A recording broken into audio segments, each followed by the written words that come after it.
अस्सलामु अलैकुम दोस्तों, आदाब।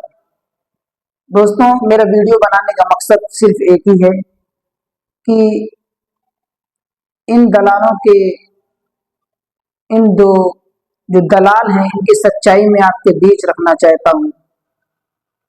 ये जो हैदराबाद से चलकर बिहार के अंदर, सीमांचल के अंदर, कोचा दामन के अंदर, पूरे बिहार के अंदर जो मजलिस की मुखालिफत कर रहे हैं, मजलिस के विरोध में ये जो प्रदर्शन कर रहे हैं, मजलिस को बदनाम कर रहे हैं, हैदराबाद से चलकर बिहार के अंदर आए हैं, जिनका नाम अमरुल्लाह खान है। आज मैं उनकी सच्चाई बताने वाला हूँ, उनकी हकीकत क्या है, उनकी सच्चाई क्या है। असल में ये नहीं, इनके वालिद मोहतरम जो थे अमजदुल्ला खान के वालिद मोहतरम एमबी टीम के जो अध्यक्ष हैं, इनके वालिद मोहतरम मरहूम सलाहुद्दीन साहब पर इल्जाम लगाया था। वो इल्जाम क्या लगाया था, और कुछ लोग ये नहीं जानते होंगे कि मरहूम सलाहुद्दीन साहब कौन थे। मैं आपको बताता चलूं, बैरिस्टर असदुद्दीन ओवैसी साहब के वालिद मोहतरम थे मरहूम सलाहुद्दीन साहब, जो अब इस दुनिया में नहीं रहे।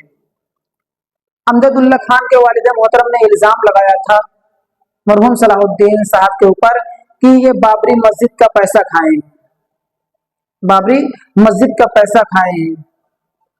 तो मरहूम सलाहुद्दीन साहब ने मक्का मस्जिद के अंदर कुरान को उठाया है और कुरान को सर पर रखकर ये कसम खाया है कि अगर मैं बाबरी मस्जिद का पैसा खाया हूँ, बाबरी मस्जिद का पैसा लिया हूँ, तो या अल्लाह मेरी आल औलाद को और मुझे भी गारत कर दे, मेरी आल औलाद को भी, मुझे भी गारत कर दे। कुरान उठाकर मक्का मस्जिद के अंदर सर पर कुरान उठाकर ये कसम खाई थी, और ये भी कहा था कि अगर या अल्लाह अगर ये इल्जाम झूठा है तो इल्जाम लगाने वालों को और उनकी आल औलाद को गारत कर दे।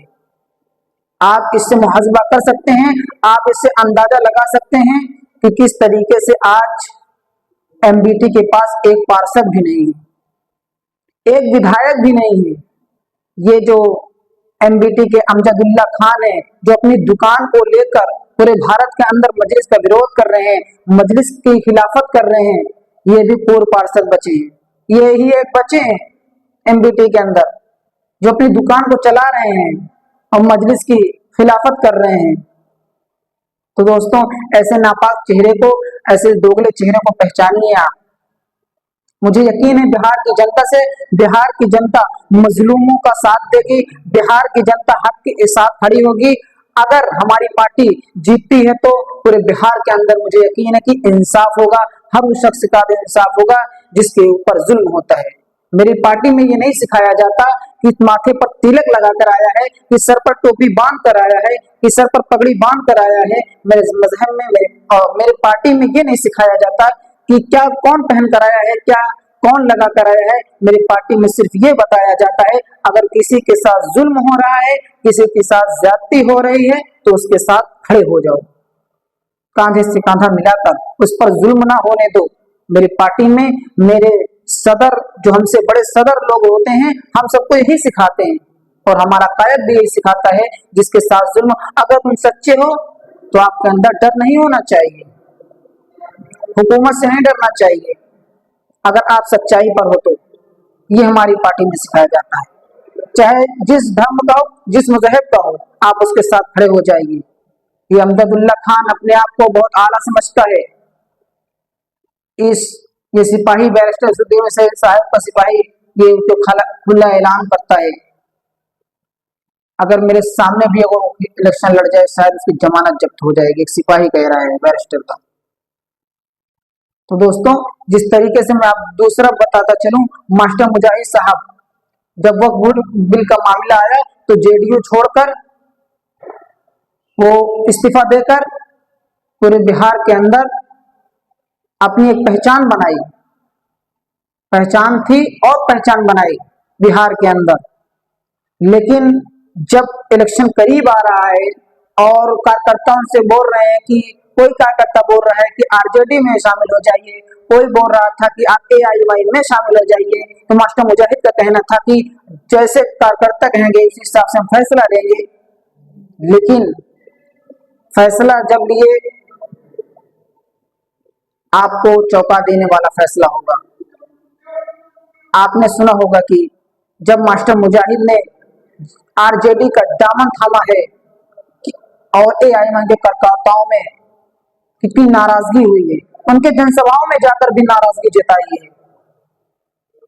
बोल रहे थे कि मास्टर मुजाहिद से हमें लगाव है, मोहब्बत है, लेकिन मुझे उम्मीद नहीं थी कि मास्टर मुजाहिद साहब आरजेडी का दामन थाम लेंगे।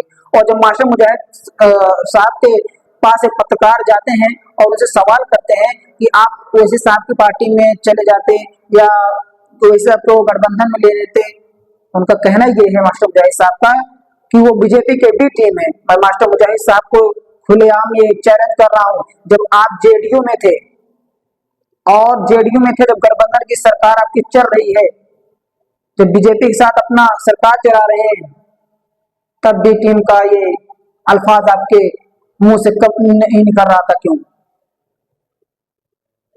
आप ये तब क्यों नहीं बोल रहे थे कि हम भी बीजेपी के बी टीम है? तब जेडीयू में आप शामिल थे।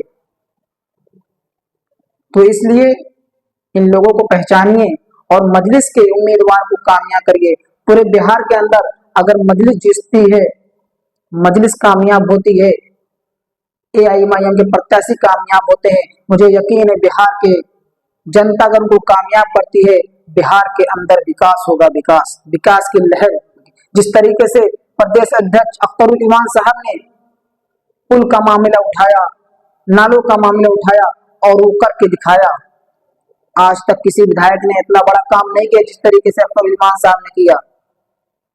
तो मुझे बिहार की पूरी जनता से यकीन है, विश्वास है कि चाहे वो हिंदू हो, चाहे वो मुस्लिम हो, चाहे वो दलित हो, किसी भी मजहब, किसी भी धर्म का हो, वो मजलिस का दामन थामेगी और मजलिस को जिताकर अपनी इंसाफ की लड़ाई मजलिस से लड़वाएगी। और मैं आपको बताता चलूं कि मजलिस के विधायक अगर जीतते हैं, मजलिस के ऊपर ये रोक नहीं होती है कि आप इनके खिलाफ बोलिए, इनके खिलाफ मत बोलिए। मजलिस को ये सिखाया जाता है, विधानसभा में आप जाइए, अगर जुल्म हो रहा है, कोई मुद्दा है, आप खुलकर उठाइए, राष्ट्रीय अध्यक्ष से पूछने की जरूरत नहीं है।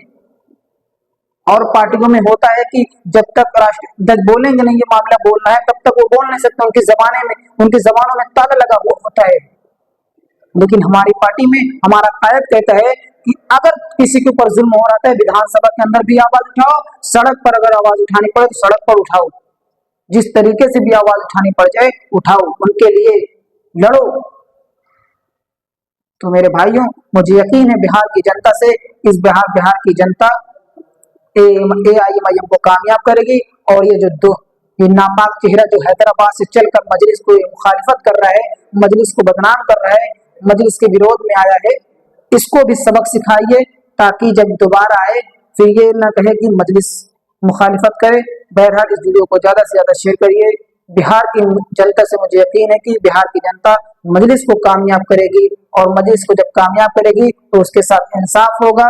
और पूरे सीमांचल, पूरे बिहार के अंदर इंसाफ की लड़ाई मजलिस लड़ती थी, लड़ती है, लड़ती रहेगी। अस्सलामु अलैकुम, आदाब।